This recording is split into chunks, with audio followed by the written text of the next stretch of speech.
welcome back to what has become a very wet Brands Hatch circuit all of a sudden. This is really going to change the face of race 2 this afternoon. Here to tell us a bit more about how he thinks the Ferraris are going to go is Gary Eastwood. Now, Gary, you've driven both the Porsches and the Ferraris, haven't you? Which do you think goes better in the rain? The Porsche, when it's as wet as this is, has the full wet tyre, and it will go better in real heavy rain. The Ferrari only has an intermediate tyre that fits our rim, so we don't push away as much water, so we struggle a bit more in heavy rain, but better in damp conditions. So if it remains like this, the Porsches have an edge. Andy, I see you've got the wets on the car. What are you hoping for? I'm hoping for it to stay wet and actually more rain. The Porsches they've got a really good wet tyre as compared to the Ferraris, where their tyre is more like an intermediate.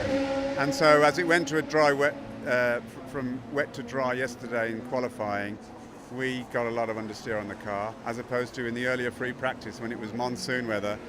We were walking away with it. So a bit more rain, please.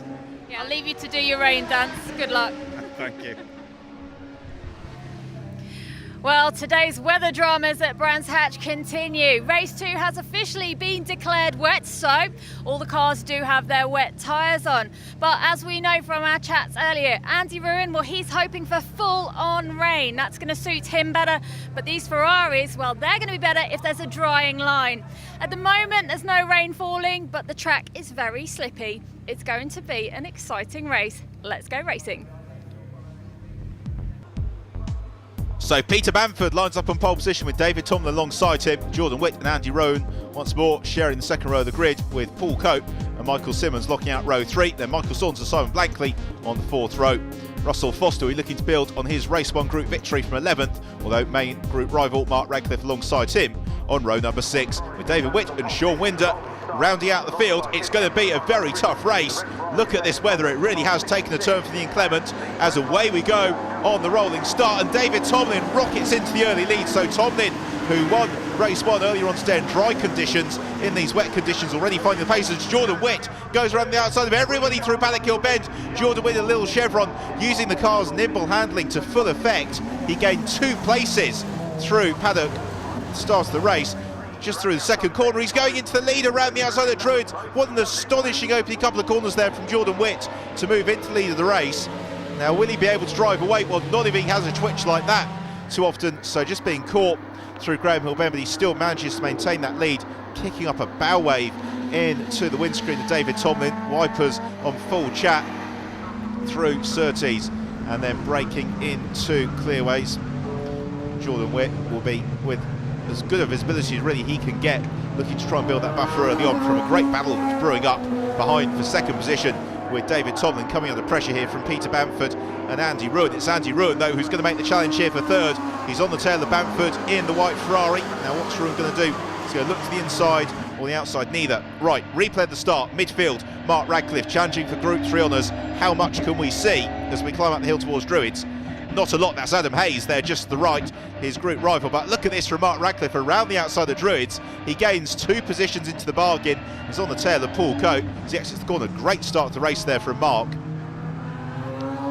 It's Michael Simmons looking to make amends for the disappointment in race 1. He's on the tail of Peter Bamford coming through clearways. He'll be looking to get a good run here onto Bram Straight, because that will give him his best overtaking opportunity as he moves to look to the outside of Bamford and loses it. And Simmons goes round at full speed along Bram Straight. This is scary stuff into the pit wall from Michael Simmons. Saunders just avoids him as Gary Eastwood misses him by millimetres. That is an incredibly lucky escape there for Michael Simmons and Gary Eastwood. We're in car with Gary Eastwood. This is what he can see. How close was that? Gary Eastwood, a slender lift. So Simmons out of the race, Gary Eastwood lucky to continue as Francis Galashan sets off in pursuit of Paul Cope in the Ventura. It's Galashan in the yellow Porsche. It's Rupert Martin in the yellow Ferrari who goes around coming into Surtees, just showing how treacherous these conditions are. He finds first gear, Don Grice goes around him, Robert Koenig unable to take advantage. So Rupert Martin, that slight moment, he only loses 2 positions. We watch it from Rupert's perspective, and yes, just a very sharp turn in Surtees. The grip going away from him all of a sudden. Finds a gear. Very nice recovery there from Rupert. Simon Blankley is third in race 1, looking to progress here in race 2. He has a bit of a moment though, getting the power down. as these are very difficult conditions here for the drivers, as Andy Ruin closes on David Tomlin for second position. Doesn't just close on David Tomlin, he goes through and up into second place. So Andy Ruin goes second, nicely done by Andy, although David looks to dispute the matter, climbing the hill towards Druids. The Porsche moves across, covers the inside line, nothing there that David Tomlin can do. So Andy Ruin goes second as the rain has stopped falling, but the track is still very sodden. These are incredibly difficult conditions here for the drivers. Ruin sets off to see what he can do about Jordan Witt, up ahead in the lead of the race in the Chevron. So a pair of them sprinting in the now typical July sunshine on towards Surtees. There's Gary Eastwood having recovered from his dramas earlier on. That's Paul Cope in the Venturi. He leads Group 2 once more. This has been a great weekend from Paul as he tries to find his way past David Witt. That's Jordan's dad in the second of the Chevron GR8s. And again, David really relishing these wet conditions, but around the outside goes Paul Cope. He gains the position, maintains his group leader, puts another car between himself and Francis Galashan. And there is Mark Radcliffe, just in the background of the shot. Mark Radcliffe leading Group 3, and Mark really enjoys the wet weather, so he is making some good progress as our race leader. Jordan Witt continues to stretch his legs over the head of the rest of the field. This really has been a quite stunning performance from the youngster. He's coming up to the tail of some of the cars who've had their adventures earlier on in the race, and Jordan Witt really using the agile handling of the Chevron, shorter wheelbase to full effect. Just giving a slightly cheeky flash of the lights there to Rupert Martin, lets him know he's coming, as he just clips the curb as well through Surtees. This is super driving. Through he goes, up the inside of Rupert Martin into clearways, and then Jordan Witt getting on the power so early. You can really see the car just dancing on the limits of adhesion as he accelerates onto the Ramham straight, minding the grid hatchings and along.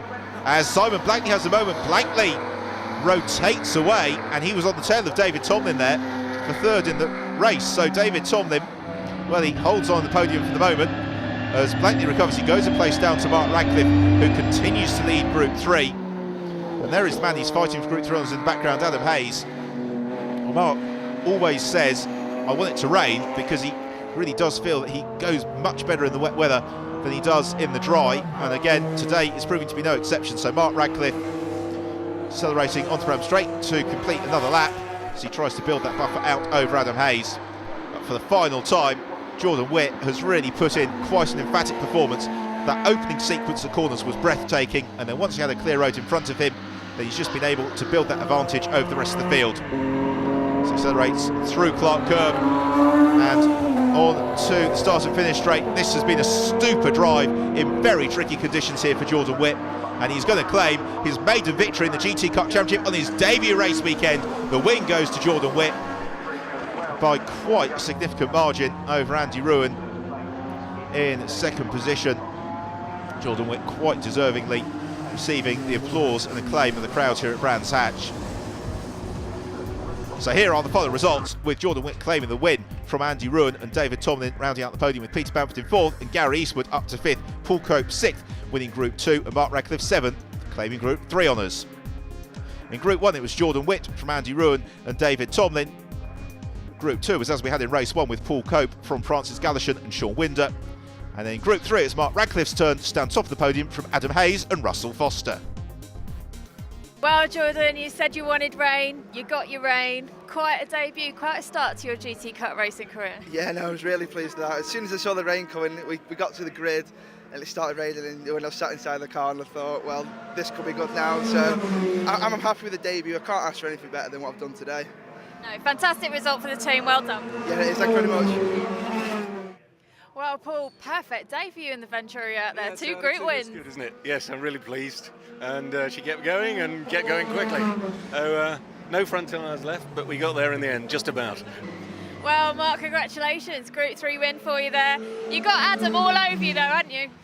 For a little while, I built a gap on him then, and it was comfortable after that. I really enjoyed driving in the wet, and that was just fantastic. Really enjoyed it. Had some huge moments during the race. Well, at the start of the race, we couldn't see anything. Blind faith. I kept the foot in it and got around. Brilliant. So in terms of championship standings, it's Andy Ruin who leads Group 1, building his buffer over David Tomlin and Rupert Martin in 3rd. In Group 2, the ever-consistent Sean Winder leads it just by front from Francis Galashan and Tom Andrew, who missed out this weekend. And then in Group 3, Adam Hayes has done enough to overhaul Bartley Dougal at the top of standings with Mark Radcliffe in 3rd. In terms of the overall championship, it's Andy Rowan who leads the way from David Tomlin, then Sean Winder up in third, Francis Gallishan in fourth, and Adam Hayes rounds out the top 5. Well, that concludes another very unpredictable day of racing for the GT Cup here at Brands Hatch. You'd never guess it was July from the weather, but it certainly made for some incredible action out on track. Next time we'll be heading to Donington Park to enjoy all the action on and off track. Do watch on Motors TV on the 26th of August at 7:25 p.m. But from Brands Hatch, goodbye.